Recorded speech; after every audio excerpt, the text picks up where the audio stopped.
Hello everyone. So, you probably seen my community posts. I'm going to Finland very soon now, within the next few weeks. I've been there before.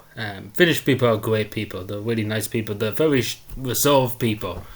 But they're great people when you get talking to them, and they have a great country. And they have good systems in terms of the welfare state and other things.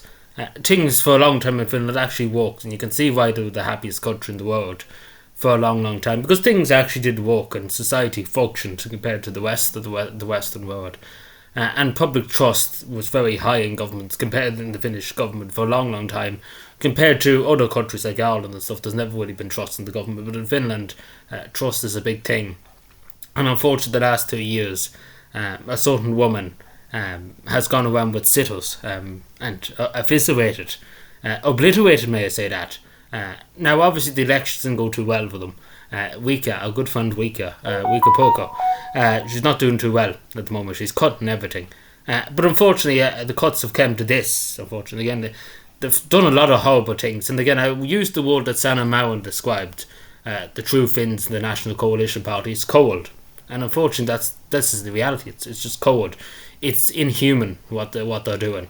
And again, it's chasing a debt. Again, the whole idea was to get rid of the debt. And the debt is gone up by 100 or 300%, 500%, I think it is. And this debt has skyrocketed, like gone way above what it was when Sanna Marin was there as Prime Minister. But what I'm trying to say is the cuts are senseless. It's doing more harm than any good to anybody. Because the debt is still going up, regardless. They could cut everything. They've literally cut everything. I don't know how much more they can cut. But pretty much nothing has changed. The debt is pretty much gone skyrocketing. There's nothing really to do about it. And again, in my opinion, I think even researchers, people from institutions have said it, that the debt has caused, like the cuts have caused more debt to be done. And it's probably true, because so many people have lost their businesses, so many people have lost their jobs. We could write the book, unfortunately, and there's so many people homeless. Like the huge loss of people's livelihoods and stuff like that, and the huge loss of business to the Finnish economy is killing it more than anything else. So it was nearly better to keep going than literally blow up the whole system, and that's what happened, unfortunately. But we see this in front of here. So the Elevated Church, Lutheran Church in Finland, is the main pretty much faith in Finland. Here it's Catholicism. It's like Protestantism pretty much here. What we would call a Lutheran is the Lutheran. And pretty much there's a church tax in Finland people pay. And the government give subsidies, pretty much like money towards the church every year, take for example. So the government have decided, let's cut it. Weakers decide, we already cut it before, let's cut it again. Just because, again, there's no logic to demand this anymore. Beforehand, it was like we need to cut to save the system. And we're pretty much 2 years from that, and everything's pretty much fallen to bits. So the system's not going to be saved. The system has literally collapsed and broken into bits. But it's a really sad thing to have to say that the church will not be able to have nearly funerals. Again, hopefully this changes, but at the moment it does look like it will happen. And again, the Lutheran Church too is giving a lot of food to people who are starving at the moment in Finland, which I believe in the happiest country in the world is people literally starving because of the social welfare cuts, the other cuts too. That, like, we could write the book on it, unfortunately. But what I'm trying to say is, the Finnish government know what to be found. They're giving tax cuts to the top 1%. Like, it's lunacy. Like, it's generally, you have to wonder what's wrong with Wika and what's wrong with the cold Finnish government, because there's something very, very wrong somewhere, because it's lunacy. Like, it is generally lunacy what's happening.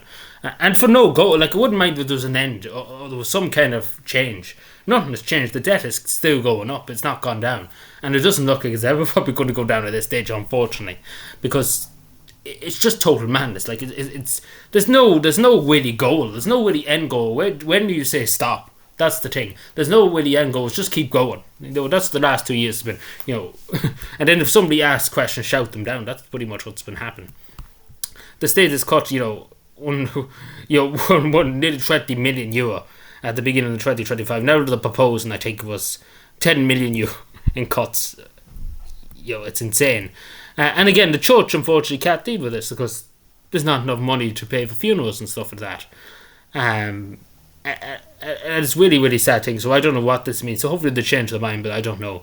Because Wika doesn't seem to care. Because again, they have the Finnish government at the moment And again, I know I'm speaking as a foreigner. I shouldn't really be speaking as a foreigner, but it does have to be mentioned when you see this kind of stuff, regardless of what country, if it's in Finland, if it's in Russia, if it's in Timbuktu, you call it out. As simple as that. Regardless of what country, even not even Russia, Spain, Portugal, everybody who is deceased and is no longer with us deserves a proper funeral and a bit of respect and stuff like that. And unfortunately, the true Finns don't agree with that.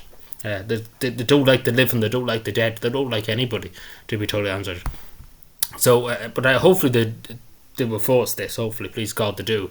But because I'm sure everybody would agree, everybody deserves a bit of respect when they pass away, and at least a small funeral, nothing too lavish or anything like that, but a bit of decency and a bit of respect and a bit of remembrance. That's the main thing about a funeral. It's the human element, and I hate to say it, but it is the human element. It really brings people to have somewhere to grieve, and that's the thing about it is.